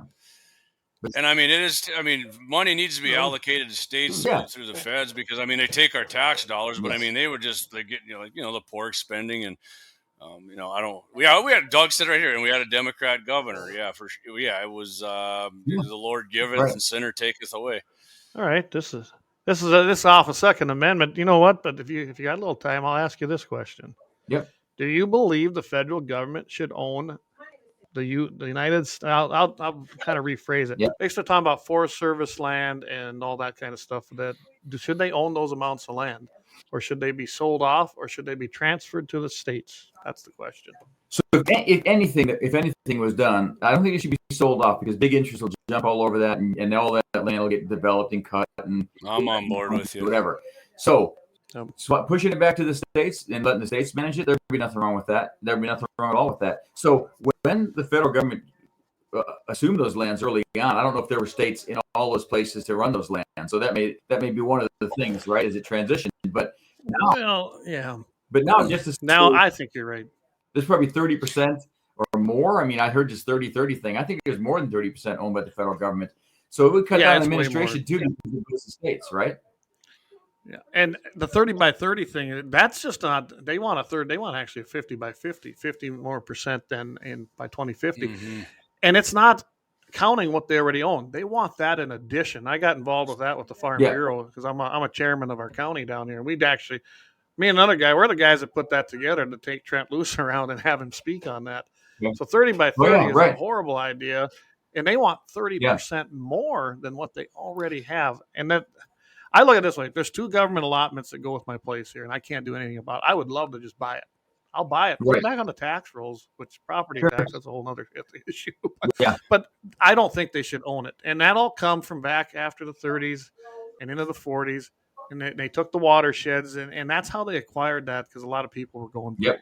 And the idea was they were supposed to sell it back, and they never did it. They just held it. I would say if it ever did come to the point when it did go back to the states, and I would definitely say that those should not be appointed by the governor or anybody. That those need to be elected positions. If you had a state land board that managed, any land from the feds that was turned back over to the state, the people who would manage that land, whatever board it would be, 3, 4, 5 people, that needs to be elected positions, not appointed. Because when you appoint people all the time, you can't get rid of them. And if they suck at their job or they're against what the position should be, you can't get rid of them. Well, I'd even take it a step farther, Jamie. I'd actually put it in the county's hands. They're the ones that are going to know how to best manage I'd be down with that too, around, for sure. Because they're doing the county already. But there's going to have to be some kind of clause in it that says that special interests can't usurp it and take it, or foreign interests for certain, because it's just such a ripe thing. I mean, some of these forests and some of the rest of that. So the other thing I would say about all that stuff is that it's always aggravated me that I drive up to a national park that I already paid for. And number one, I can't get in, and number two, it's $30 to get in. I'm like, I know, isn't that something? I thought that for many, many years. Yeah. It's like I always gave credit to Crazy Horse Memorial down there. Around Custer. Yeah. They stayed private, even though they were offered federal help. They said, nope, we're going to stay how we are. So you do pay to get in there, but that's going towards what they're doing, and they've built quite a thing there. They're still. I bet you that thing will never get finished because it's too big of a money maker. But hey, it's a private entity; they may do what they like. Yeah, it just drives me crazy, And here's the other thing. Here, I always argue when I'm hunting. BLM's got a responsibility. I'm not picking on the BLM guys, but if you're out there, just listen to this for 1 second. Maybe go do it. You got them little BLM tags that are 6 inches long and 2 inches tall, and you're supposed to clip those on the gates or the fences when I'm crossing 2 different lands, so I can know whether to hunt there. And if I didn't pay for a GPS software on my phone, I wouldn't know. So go out there and market properly. I mean, come on, at least do that for us so we can then use our land, use the land we own. Is that too much? It ain't that hard. Yep, it isn't that hard. No, I agree. I'm just saying. So, well, I don't know. I'm about out of questions, and mine's slowing down here too. Alex, you got anything you want to add before we? I want to get my pitch in, if I can, please. I think you asked me a question earlier. You said how am I different from the other candidates, and maybe it's just that maybe I'm just more like other North Dakotans, I guess, that I feel that I know. I know a lot of people that hunt, and I know a lot of people. I don't know a lot of folks in the city, so that's probably wrong. I mean, they're great people too, but the reality is that we've got a job to do, and every time I run into anybody from North Dakota, we just get that job done. We go do whatever we need to do. We're self-reliant, and that's what we need to be at. And representing those people, we just have to turn this thing and turn it around. So if you're liking what you hear, and I hope you folks will have me back on again. Go to Absolutely. Alex. Can. Yeah, please do. Yeah, I'll be around. Please go to alexfornorthdakota.com. Read about it. If you want to help or support, or you want to call me and have me come out to a event, I'll come out and get to know you. And why don't you give out your social media that you're on, Alex? Okay, it's alexfornorthdakota.com, and if you go there to plug in, you'll see the Facebook and everything else attached to it, and you can call my phone too Right there. at 701-230-5848. You can text that, and I'll get it. I know I get behind sometimes, but I'd like to come out. We're going to be driving around, so give us a shout. Hey, could you give me that telephone number again? I'll just put it up Yeah, there. 701-230-5848. Wait, all right, and we are going to add that right to the stream quick, like. Hey, Clay is crazy. There you go. Hillbilly a person or a bot? Yeah, wait, I think I know that. So there Hold you on a second. So yeah, and then his website's right there, as you can see, guys. Yeah. It's pretty easy to find that as well. So and he's got his social media stuff up here. Yep. Facebook, X, looks like Instagram, Truth, and YouTube. So yeah. Awesome. Yeah. And then So you can find him on Truth. That's good because that's where I'm at most of the time if I go anywhere. Yeah, and I will say my dog is getting more votes from me right now, but that's okay because he esteem, you know. I don't know. Well, you won over a few tonight, and that's how you start, Alex. I mean, you're like I said. I told everybody you're a personable guy, and you seem really down to earth, and I think that's kind of what everybody's getting from you. You seem genuine, and there's some crazy hillbilly. Yeah, crazy that's hillbillies. Yeah, that's what I said. I don't know if he's real or not, but yeah, Whale of Turn is a great show, guys. I like what I'm hearing. There you go, Alex. See, I think it was hard. It was hard to disagree with you on anything. I thought I would, but I got to be honest, I didn't. So. Well, I really appreciate it, guys. Great evening. And I'm glad that Jamie got a hold of you. It was a pleasure to have you on. And Yeah. we'll have anybody on, guys. That's what this is about. Yeah. So. I'm gonna Clay or I will talk to Scott, and then we'll see if I'd love to have Scott have you on his show. He's got a far bigger audience. He's been in it 20 years, his own radio show, and well, hey, maybe we can get you out there getting some elk on his place. Absolutely. If I do, we'll get together and share some. So I'm pretty good. Yeah. Awesome, man. Right. I'd love it. All right. Thanks, guys. Well, I guess I appreciate you coming on, and Alex, we'll definitely talk again. Yes, sir. And if you do get elected, I like that idea, Jamie. Let's have him on and talk about a few things. I think that people need that. Yes. And I will say most of our reps in North Dakota have been good about being accessible. I've always been able to have access to Kevin. John's not real good at it, but the other two have been pretty good about it. Kevin and Kelly are pretty good, yeah. But that's what you need. And it always amazed the people when I'd travel back to D.C. when I worked for NRA all the time, how accessible that our senators and our reps were, because that isn't the usual out there from what I understand. Right. So. Well, we should be. Yeah. And you should absolutely. be. Yeah. So, all right. Well, with that, we're going to sign off. I appreciate you coming on, Alex, and we look forward to another discussion again. Thanks, guys. Have a great night. Yep. All Thank you, Alex. Have a good weekend, buddy. We'll talk to you later.